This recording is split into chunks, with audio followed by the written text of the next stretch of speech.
Chris Wyatt Reports. This is Chris live in central Pennsylvania. Today's topic is one about the dishonesty of legacy media. Now, the reason I'm running this story is that I read this morning an article in News 24, a legacy media operation based in Cape Town, that brings the news to South Africans. And this is the problem with media. You have to think for yourself. Now, the purpose of the Fourth Estate is to keep governments honest, to inform the public, and to let us know what's happening in the world. Be sure to distinguish between opinion and editorial, or op-ed, and actual news. And that's what I'm going to do today. Now, it seems like an innocuous inclusion, but in fact, it's an intentional misleading effort.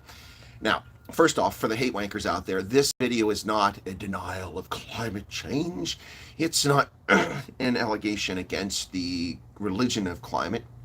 It's actually reporting how the media distort things and how the media mislead you, the public, and me as well. So let's get into this. Now, the Food and Agriculture Organization of the United Nations, FAO, and the United Nations Economic Commission for Africa, which is located in Addis Ababa, it's just not too far from where I worked there when I was based in Ethiopia. But the Food and Agricultural Organization and the Economic Commission of Africa released their 2023 report on regional overview of food security and nutrition in Africa. That's this report right here. That's a black and white cover from it. Love the fact there's a beekeeper on there. That's pretty cool. As a beekeeper myself, I appreciate that. But that's the report that just was released by the United Nations Food and Agriculture Organization. Now, in it, they talk about food insecurity. Ladies and gentlemen, this may not come as a surprise to most of you if you know anything about Africa, but food insecurity is not new in Africa. It has been going on for millennia, and it has been a consistent problem throughout the 20th century and the early 21st century. But let's talk very quickly about this report that appeared in News 24 today. This is the title of the report. A record 282 million people are undernourished in Africa due to climate change, FAO reports. Now, this story is by Lenin Ndebele. Now, Mr. Ndebele covers a lot of stories in South Africa and Africa, but this is completely false. This is not what the United Nations report says at all. It's not what it says. It's a distortion and exaggeration of what's actually included here. I'm going to read to you the actual paragraph, the only paragraph. If you do a search of the document, see, this is one way you can check people spreading false news. You can do a search. It's nice that we have technology. Just go into Acrobat or on a Word document, whichever it is. In this case, it's an Acrobat file, and do a search for the things that people claim are in the article. In this case, he claims that climate change. So I look climate, search the word climate. It appears twice in the entire 77-page document, twice, including the foreword. And in the foreword, this is what they say. Africa is facing a food crisis of unprecedented proportions. Now, I think that's an exaggeration on the part of the United Nations Food and Agriculture Organization. We've seen far greater periods of hunger, malnourishment. We know that stunting is a common occurrence across much of Africa, which greatly affects the intellectual capacity of Africans who suffer from it. Of course, stunting, for those unfamiliar with it, is children under the age of 5 who receive insufficient protein do not develop cognitive capabilities as well as they should. It is a limiting factor in cognitive ability when you receive insufficient protein under the age of 5. And that's a serious concern in Africa, and that's always been a concern in Africa, and it hasn't gone anywhere. We can look at the famine in Ethiopia, the human-induced famine taking place elsewhere. We can see hunger taking place elsewhere. We've seen repeated, recurrent crises in southern Africa when maize crops fail throughout the region, and drought comes in periodic from El Nino and La Nina. So this is, I think, a bit of an exaggeration, hyperbole from the world, or from the Food and Agriculture Organization. Again, Africa is facing a food crisis of unprecedented proportions. You're going to have to specify that. Millions are expected to be at risk of worsening hunger in the near future due to the rippling effects of the war in Ukraine, which are compounded by the devastating impacts of the conflicts, climate variability and extremes, economic slowdowns and downturns, and the after effects of the COVID-19 pandemic are having on the most vulnerable. In this context, social and gender inequalities are also on the rise, with women and girls being among the most affected by these shocks. Well, inequality of women and girls is actually not nearly as bad today as it's ever been in history. So that's kind of misleading. That's a continuing situation. But I'm not complaining about the FAO's report, which is where this comes from. What I'm talking about here is the misleading article and headline from News 24. News 24 claims that a record 282 million people are undernourished in Africa due to climate change. So if you believe what they're saying, 282 million people are hungry, and suffering because of climate change. Unfortunately for Mr. Ndebele, that's not what the report says.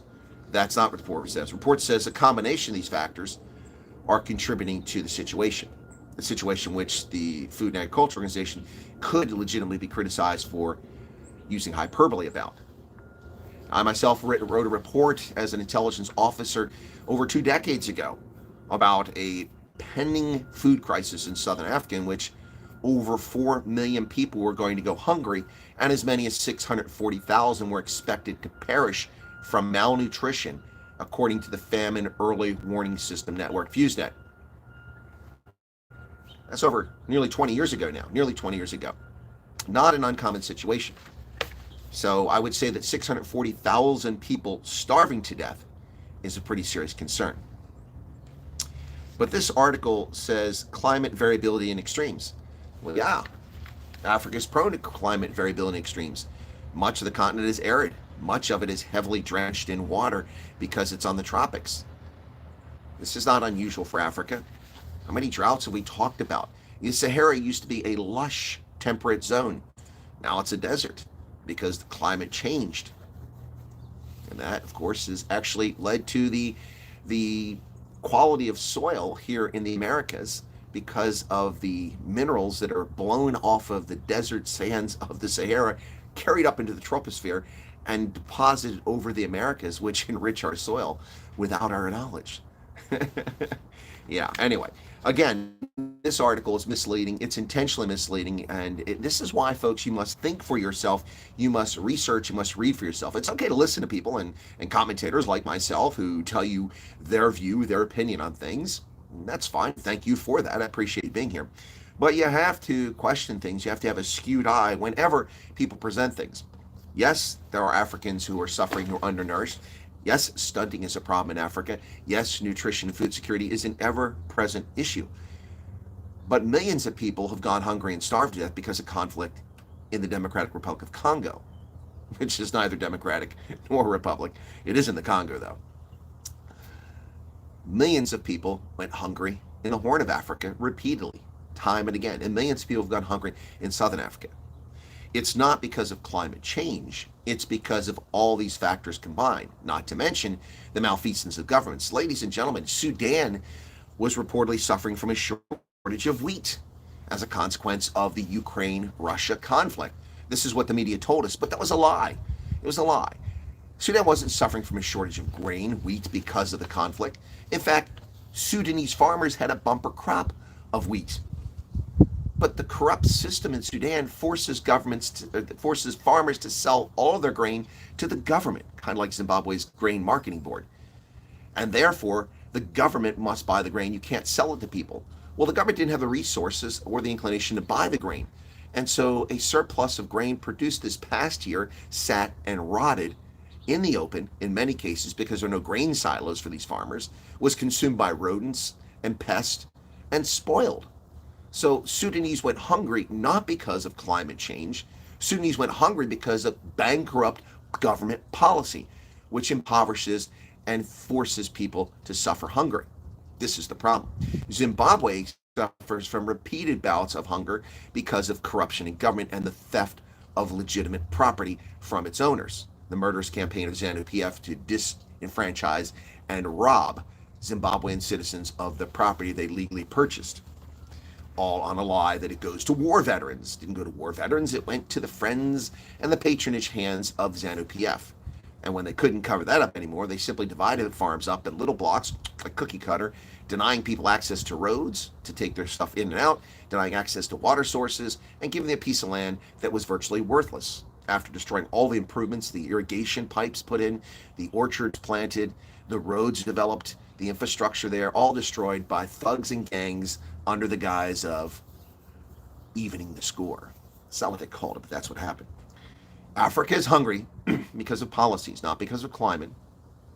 Africa is hungry because of poor farming techniques, subsistence farming. Africa is hungry because of failed policy. Africa is not hungry, ladies and gentlemen, because of climate change, as Mr. Ndebele from News 24 wants you to believe. Again, I'll read this headline. This is in today's News 24. A record 282 million people are undernourished in Africa due to climate change. Now, the first part is true. There are a large number of people undernourished in Africa, including those children under the age of 5 who are suffering from stunting, which is an abysmal situation. No one should have their brain capacity, their intellectual capacity limited because they didn't get enough protein before they turn 5. That's just ludicrous. This world is awash in nutrition. We have more food resources than ever in the history of humankind.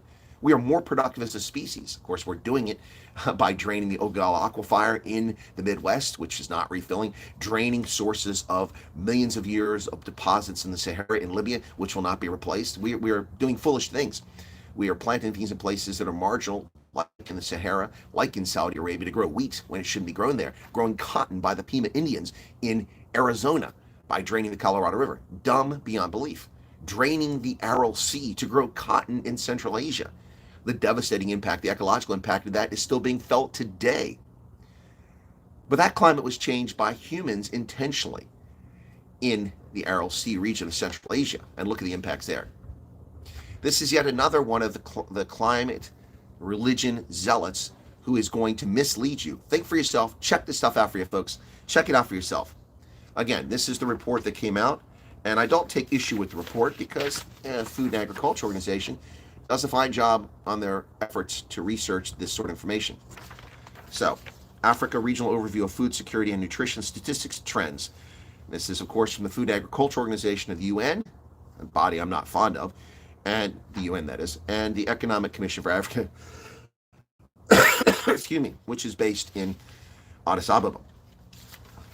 News 24 would have you believe, ladies and gentlemen, would have you believe that because of climate change, this report says 282 million people are undernourished. Now, it may very well be possible the climate variation and change is a contributing factor, as they say in this report, to why people are hungry, explaining the droughts in the Horn of Africa. Perhaps.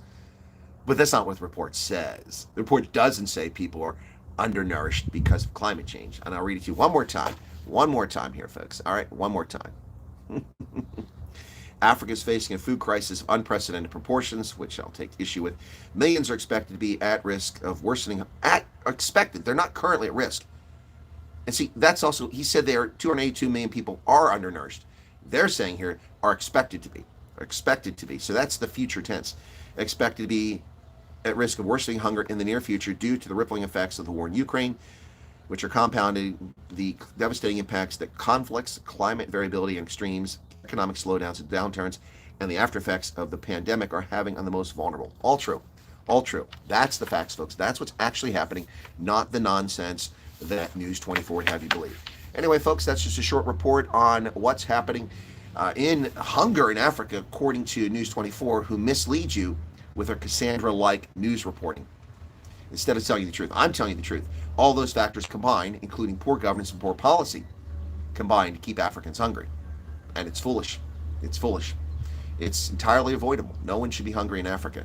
It is a bounty of natural resources to feed all Africans. But of course, they're not able to be fed because of the reasons I mentioned and poor government policy. That's the truth of the matter, folks, and that's not what the media wants you to know. The media wants you to believe that climate is the reason for everything.